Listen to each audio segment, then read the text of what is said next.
오늘 주신 말씀을 가지고 하가의 은혜라는 제목으로 말씀을 전할 텐데, 여기 보시면 여러분들이 창세 이후 처음 보는 문자가 있습니다.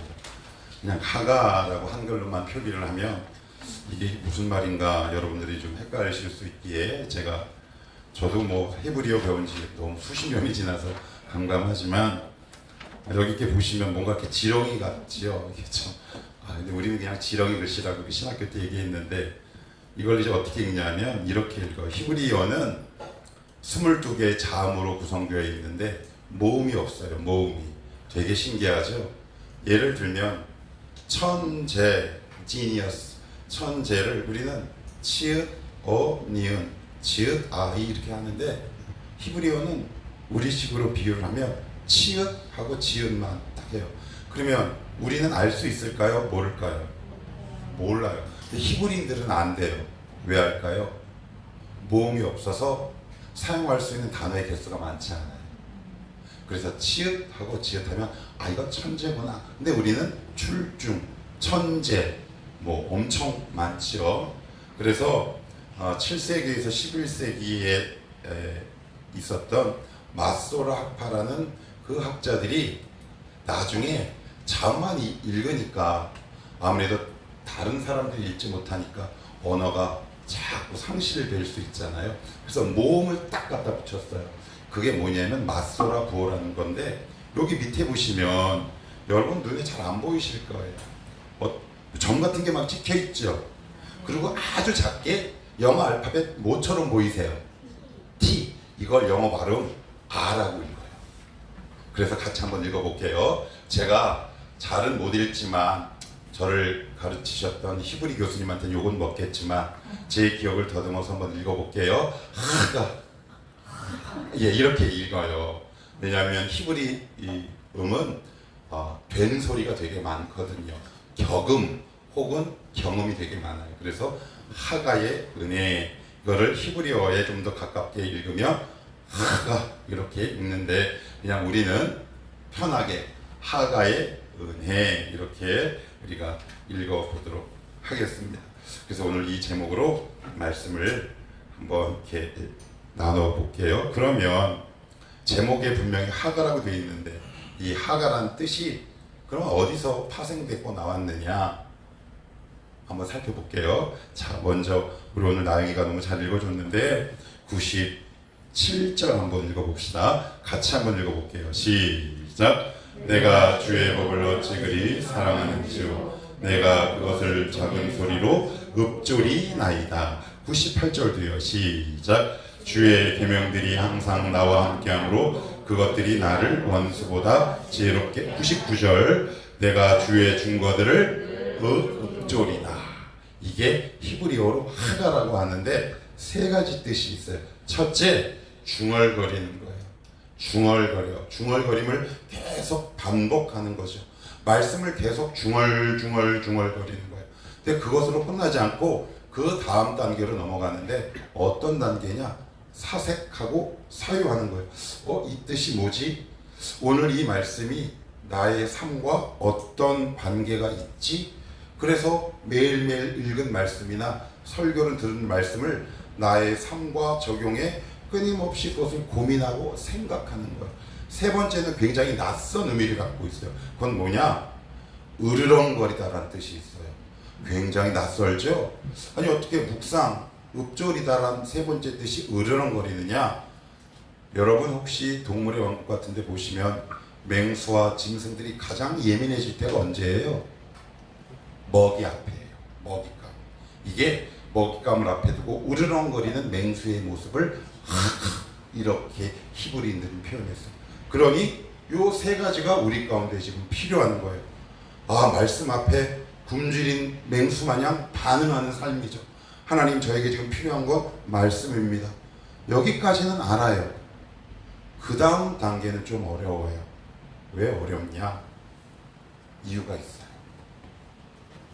여러분들은 혹시 이렇게 성경을 읽다가 많은 부분이 잘 공감이 되지 않지만 유독 동의하기 어려운 구절들이 성경 군데군데 좀 있어요.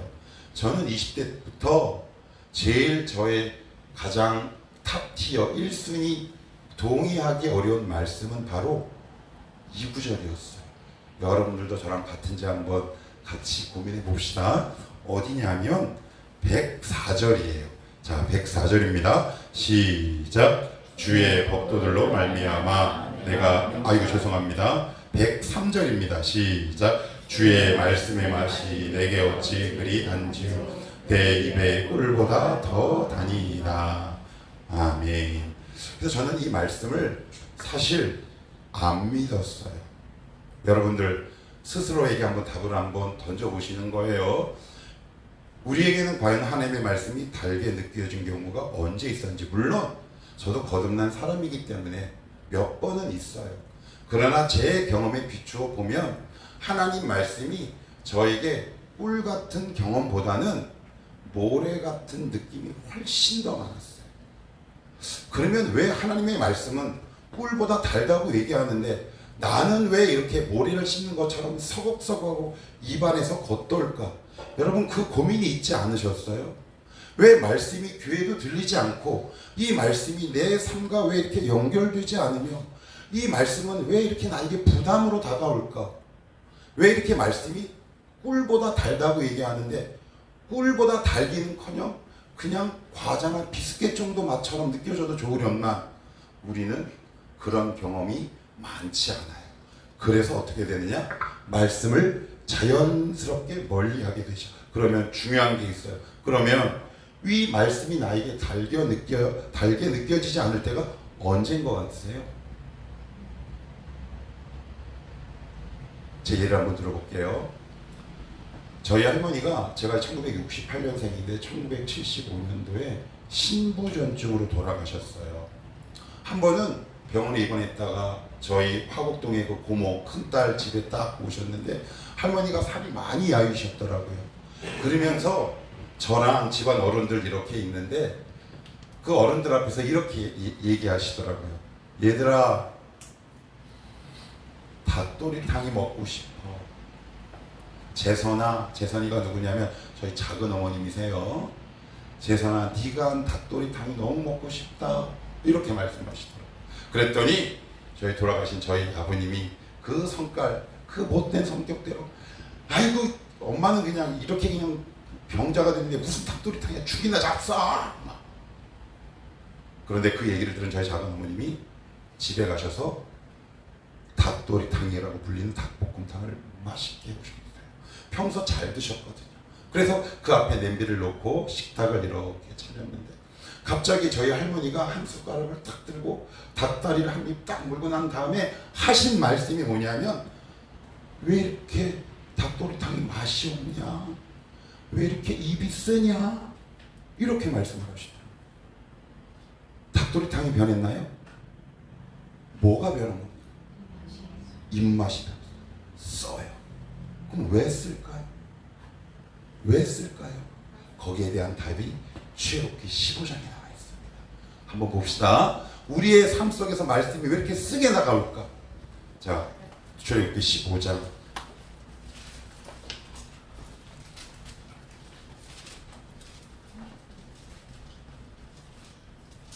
출애굽기 15장입니다. 15장 22절, 23절, 24절, 구약성경 105, 106페이지 정도에 있습니다. 출애굽기 15장 22절에서 24절까지 읽겠습니다. 시작. 모세가 홍해에서 이스라엘을 인도하며 그들이 나와서 수르 광야로 들어가서 거기서 사흘 길을 걸었으나 물을 얻지 못하고 마라에 이르렀더니 그곳 물이 써서 마시지 못하겠으므로 그 이름을 마라라 하였더라. 백성이 모세에게 원망하여 이르되 우리가 무엇을 마실까 하네. 그러면서 마라가 무슨 뜻이라고 아래 기록되어 있어요? 쓴 것. 이게 무슨 뜻이냐면, 이런 경험들 있으시죠? 이렇게 평탄하게 신앙생활을 이렇게 쭉 하고 기도도 나름대로 열심히 이렇게 합니다. 그런데 사람은 그 상황이나 내가 원하는 여러 환경들이 잘 되지 않거나 내가 예기치 못하고 예상치 못한 어려움들이 딱 당할 때, 여러분은 모르겠어요. 저는 가장 먼저 제 안에서 일어나는 믿음의 병리 현상이 첫 번째가 뭐냐면 말씀이 귀에 들어오지 않아요. 제 영혼이 마라로 변해가기 시작합니다. 제가 너무 깜짝 놀랐어요. 이거를요 아주 나중에 알았어요. 그래서 쓴 상황, 쓴 사람, 쓴 사건이 제 삶 속에 나면 저는 어떻게 했느냐, 일단 말씀을 버려요. 그리고 자기만의 방법을 찾지요. 우리 2030 배민과 친하지요. 밥맛이 없으면 뭐 시켜요? 주문합니다. 우리는 지금 나의 쓴 입맛을 대리 만족하게 할 세상의 문화가 이 세상에 나가면 너무 많습니다. 우리는 그것을 스트레스가 해소됐다고 얘기하고 내가 지금 그것 때문에 나의 문제가 해결된 것처럼 느껴져요. 여러분 되게 오산입니다. 그 작업과 과정을 통해 사단은 여러분들을 말씀의 세계로부터 우리의 시선과 마음과 중심을 이렇게 이탈시켜요. 그래, 너 지금 하나님의 말씀 입맛에 쓰지? 네 물질 문제를 해결시켜 주시지 않는 하나님 때문에 되게 입맛이 쓰지? 그러면 말씀을 조금 버려도 돼. 나중에 먹어도 좋아. 아니면 너 지금 누군가의 구원을 놓고 계속 기도하는데 응답하시지 않지? 하나님은 쓴 하나님이야 라고 생각되는 순간 여러분은 모르겠는데 저의 영혼은 쓴 영혼으로 바뀌기 시작해요. 그래서 쓴 뿌리가 이렇게 올라오죠. 그리고 그 쓴 뿌리가 누구를 향합니까? 하나님을 대적해요. 하나님 봐요. 제가 이렇게 마음이 쓰게 된 건 하나님 때문이에요. 그런데 여러분 오해하지 않으셔야 합니다. 거기서 우리가 누려야 할 은혜가 바로 시편 119편 97절에 나와 있습니다. 다시 본문으로 돌아갑니다. 왔다 갔다 하게 해서 죄송합니다. 자, 여기를 한번 볼게요. 자, 96절입니다. 시작. 97절입니다. 시작. 내가 주의 법을 어찌 그리 사랑하는지요. 내가 그것을 조금 작은 소리로 읊조리나이다. 99절도 읊조리나이다. 여러분 어떻게 해요? 밥맛이 없을 때 한번 물어볼게요. 여러분 신앙의 입맛이 늘 있어요? 아니면 없는 적이 더 많아요? 한번 우리 솔직하게 여러분들에게 여쭤봅시다. 신앙생활하는 게 입맛이 좋을 때가 많아요? 없을 때가 많아요? 없을 때가 훨씬 많아요. 그래서 우리는 하나님을 자연스럽게 떠나죠. 그럴 때 오늘 시편 기자는 우리에게 방법을 제시해요. 그건 뭐냐? 하나님의 말씀은 현미와 잡곡 같아요. 처음에 입에 딱 들어가면 내 영혼이 썩기에 침이 씁니다. 그러니 말씀을 먹기가 그래요. 여러분 지금 영혼에 쓴맛이 생길 때 정말 조심해야 하는데 뭐냐? 하나님 제가 말씀을 볼 상황이 아닙니다. 우리는 이렇게 이유와 핑계를 대죠. 그럴 때 사단은 여러분들에게 그럴듯한 대체제를 제안합니다. 여러분 얼마나 많이 있습니까? 스포츠, 오락, 성, 쾌락, 음주, 가무, 쇼츠, 릴스.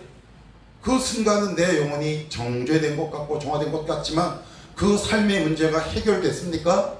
여전히 그 동일한 문제가 반복되면 우리 영혼에 쓴 입맛이 이렇게 올라옵니다. 그 순간 우리가 붙잡아야 할 게 뭐가 있냐면 하나님의 말씀이 이 구절이 나를 너무 아프게 하고 괴로울 때 그것을 한 움큼 입에 넣으셔서 반복해서 씹어보십시오. 혹시 씹어본 경험 있으십니까? 그 씹어봐서 여러분들의 삶의 문제를 해결해본 믿음의 경험이 있습니까? 우리는 거의 없어요. 그래서 말씀은 써요. 하나님 이걸 어떻게 먹어요? 지금 말씀을 제가 먹을 때가 아니에요.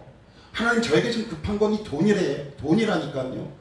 우리 시부모라니까요. 하나님 저 지금 말씀이 귀에 들어오지 않습니다. 저를 봐도 그렇고요. 수많은 청장년들을 봐도 그렇고요. 항상 그 지점에서 말씀의 깊이 안으로 못 들어가더라고요. 그래서 저는 얘기하다가 다 좋습니다. 아 그래 불쌍히 여기시옵소서. 하나님 저도 그래서 뭐라고 얘기 못하겠어요. 그러나 그 영혼이 입안에 모래를 씹는 것처럼 서걱서걱한 그 하나님의 말씀을 반복해서 씹을 수 있도록 도와주십시오. 그것이 묵상 아닙니까? 혹시 이런 경험 있으십니까? 우리는 없어요. 거의 없어요. 참 많지 않아요. 교회를 오래 다녀도 들리지도 않고 말씀을 15번 경험은 없으니 이 말씀을 통해 이 삶의 어려움과 고난과 난제를 말씀을 통해 풀어낸 믿음의 이력이 우리 가운데 없단 말이에요. 그러니 입맛이 쓸 때마다 우리 어떻게 해요? 원망 혹은 하나님을 잠시 떠나죠. 교회를 떠나진 않습니다. 왜요? 무서우니까요. 하나님이 공포로 다가오니까요. 그래서 여전히 그 자리에 있지만 더 이상 말씀을 향해 문을 열지 않습니다. 다시 여쭙겠습니다. 아니면 하나님이 이 말씀을 통해 우리 공동체에게 이렇게 질문을 던지고 계십니다. 사랑하는 내 아들, 딸들, 청월함교회 성도들아, 너희들 혹시 상황이 마라처럼 너무 쓰니? 입맛이 변했니? 나는 변하지 않아. 여러분, 하나님의 말씀은 변하지 않아요. 그걸 뭐라 그래요? 영원이라고 얘기합니다. 영원의 의미는 변하지 않는다라는 거예요. 누가 변한 거예요? 내가. 뭐가 변한 거예요? 환경이. 뭐가 변한 겁니까? 상황이. 하나님의 말씀은 변하지 않아요. 그런데 우리가 체감되는 건 어떻게 해요? 환경이 쓰면 하나님도 쓴 하나님이라고 인식될 때가 많아요, 없어요? 예, 거의 대부분이에요.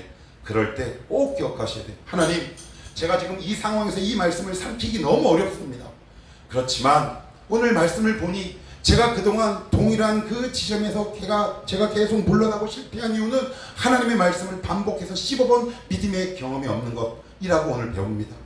힘든 상황 속에서도 오늘 선포된 주의 말씀을 입으로 꼭꼭 씹게 하옵소서.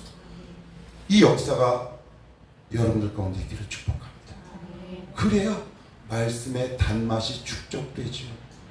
그래야 그 말씀을 붙들 힘이 생긴다는 말이에요. 아, 그렇구나. 아, 내가 결국 연약했구나. 문제였구나.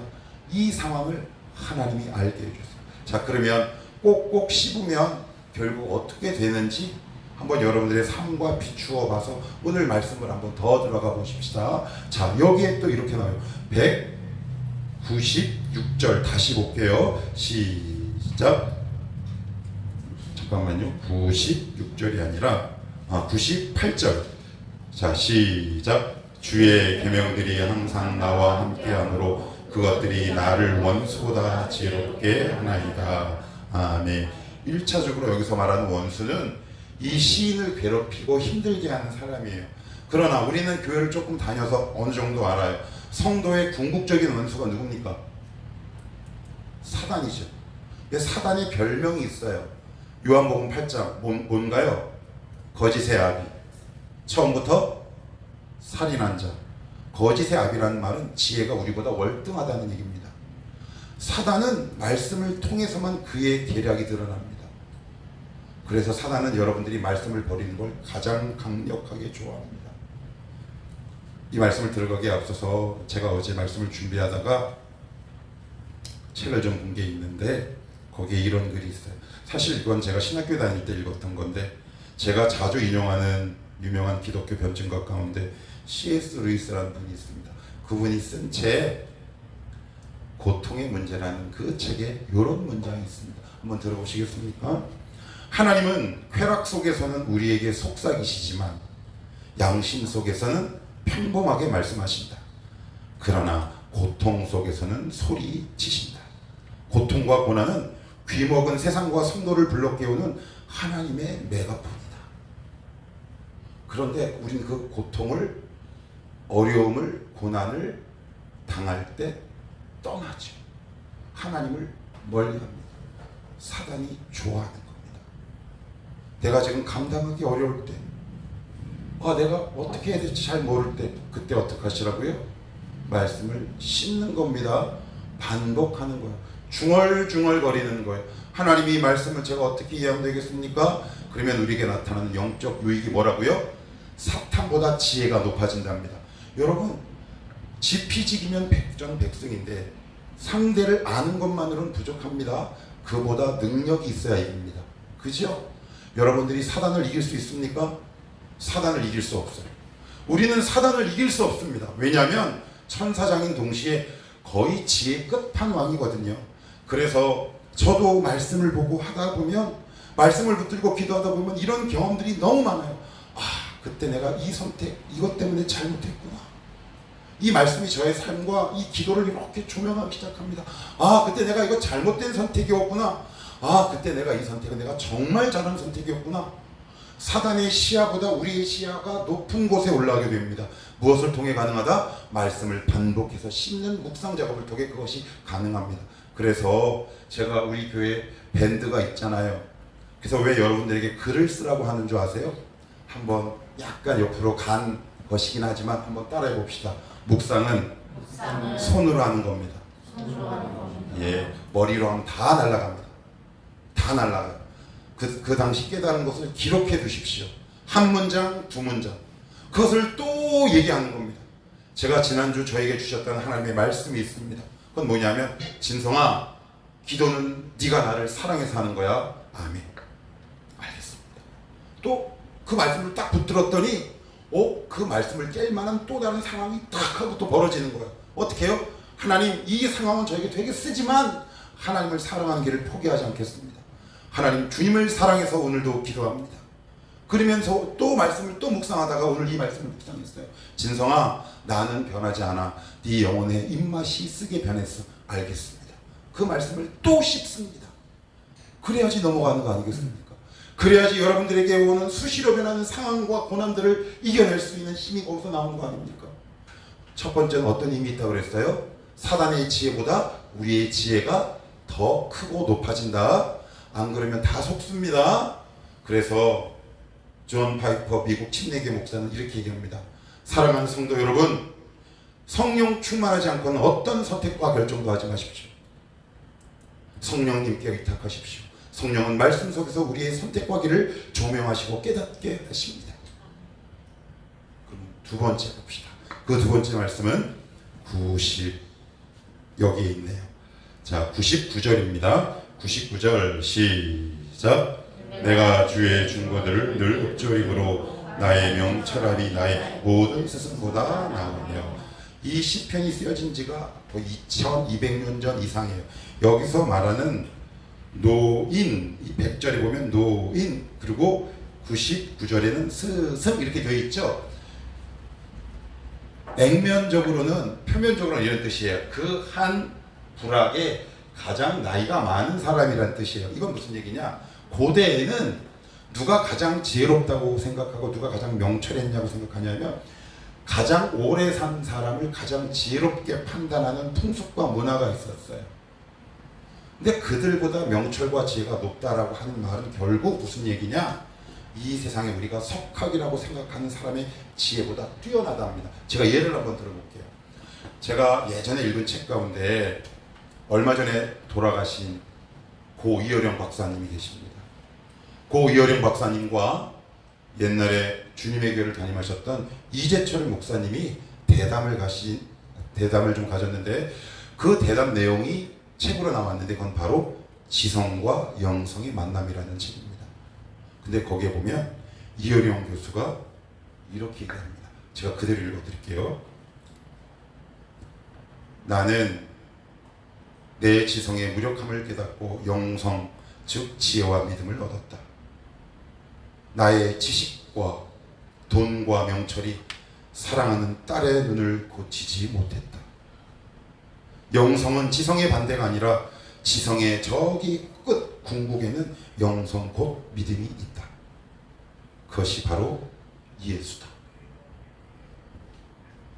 학자마다 약간의 차이는 있겠지만 1950년 이후 흔히 말하는 서양에서 공부한 대부분의 학자들이 공통적으로 얘기하는 것, 대한민국 건국 이래 가장 최고의 석학은 이어령을 능가할 사람이 없다 라고 학자들이 표현합니다. 그런데 그분이 죽기 전에 뭐라고요? 지성의 끝에는 영성, 믿음, 복음이 있다. 근데 우리는 이미 그것을 소유한 자잖아요. 왜 그것을 우리는 묵히며 살아가십니까? 왜 그것을 땅에 묻고 사십니까? 하나님, 오늘도 저에게 주신 이 말씀을 또 곱씹고 곱씹어서 지혜로운 인생 되게 하옵소서. 그것이 바로 성도의 특권 아니겠습니까? 그래서 오늘 여기 보면 시인은 이렇게 노래합니다. 제가 한번 읽어볼게요. 97절입니다. 내가 주의 법을 어찌 그리 사랑하는지요. 그래요. 어찌 그리 사랑하는지요. 안 거죠. 경험한 거죠. 체험하여. 모르는 존재를 사랑할 수는 없습니다. 경험해야 사랑할 수 있습니다. 말씀을 경험해서 여러분들이 말씀을 사랑하게 되기를 축복하고요. 마지막으로 105절 같이 읽고 말씀 정리해 봅시다. 105절입니다. 시작. 주의 말씀은 내 발의 등이요 내 길의 빛이니이다. 아멘. 뭐하니까? 자꾸 씹으니까, 묵상하면서 글을 적다 보니까, 말씀을 붙들고 기도하다 보니까, 여기서 재미있는 표현이 있어요. 내 발은 먼 거리입니까? 아니면 짧은 거리입니까? 그러면 내 길은 멀어요. 무슨 얘기일까요? 말씀은 내가 지금 당장 결단하고 결정해야 할 삶의 소소한 문제뿐만 아니라 내가 이루고자 하는 나의 비전과 꿈도 하나님의 말씀이 우리의 삶을 조명해 나간다는 뜻입니다. 그러면 결국 여러분들의 소원과 꿈은 무엇으로부터 출발하는 건가요? 말씀으로부터 출발하는 거죠. 지금 여러분들이 선택의 기로에 있으십니까? 그러면 내 발에 비추는 그 등불 되시는 말씀 앞에 한번 물어보십시오. 하나님, 저 어떻게 하면 좋겠습니까? 하나님, 이 결정을 해야 하는데 저 어떻게 하면 좋겠습니까? 그래, 너무 안타깝습니다. 우리는 대부분 너무 감정적입니다. 음성을 듣지 않습니다. 왜요? 15번 경험이 많지 않거든요. 우리는 늘 쓰면 뱉습니다.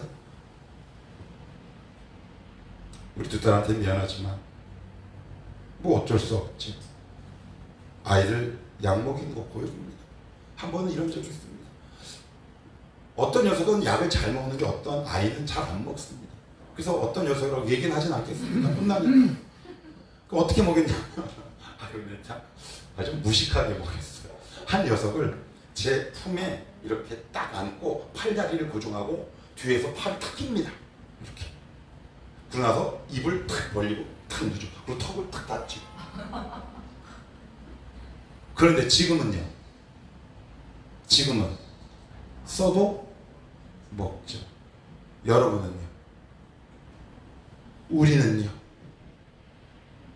쓴 말씀을 15번 경험이 있으십니까? 우리의 믿음이 허약한 이유는 말씀을 15번 경험이었기 때문에 그렇습니다. 여러분들 가운데 오늘 설교 제목처럼 하가의 은혜가 있기를 축복합니다. 말씀을 씹다 보니 제 삶이 조명됐군요. 이 삶의 문제가 해결됐군요. 제 삶의 문제는 이런 것이었군요. 하나님은 변하지 않았는데 나의 뭐가 변했다? 입맛이 변했군요. 오늘도 이 말씀의 은혜가 여러분의 삶 가운데 넘치기를 축복합니다. 어려우십니까? 말씀을 볼 상황 아니시죠? 그죠? 힘들면 말씀이 눈에 잘 들어온다 안 들어온다? 안 들어와요. 당장 지금 월세를 나가야 되는데 죄송합니다. 말씀이 안 들어와요. 저도 그래요. 그러나 아침에 억지로 여기 앉아요. 그래서 말씀을 꿀꺽꿀꺽 씹다가 묵상하다 보면 그 안에 평강이 오는 거죠. 두려움이 사라지기 시작합니다. 내가 이 문제에 굴복할 수 없지. 하나님 감사합니다. 다시 한번 내 영혼이 솟게 되는 역사를 저는 경험하며 살아갑니다. 이 동일한 은혜와 역사가 여러분들의 삶 가운데 넘치기를 축복합니다. 사과의 은혜, 하나님의 말씀을 날마다 씹을 때 그 말씀이 사단의 견고한 진을 회파하고 우리의 눈을 잠기게 하고 우리의 비늘을 벗겨내는 놀라운 하나님의 은혜가 여러분의 삶 가운데 충만하시기를 주님의 이름으로 축복합니다.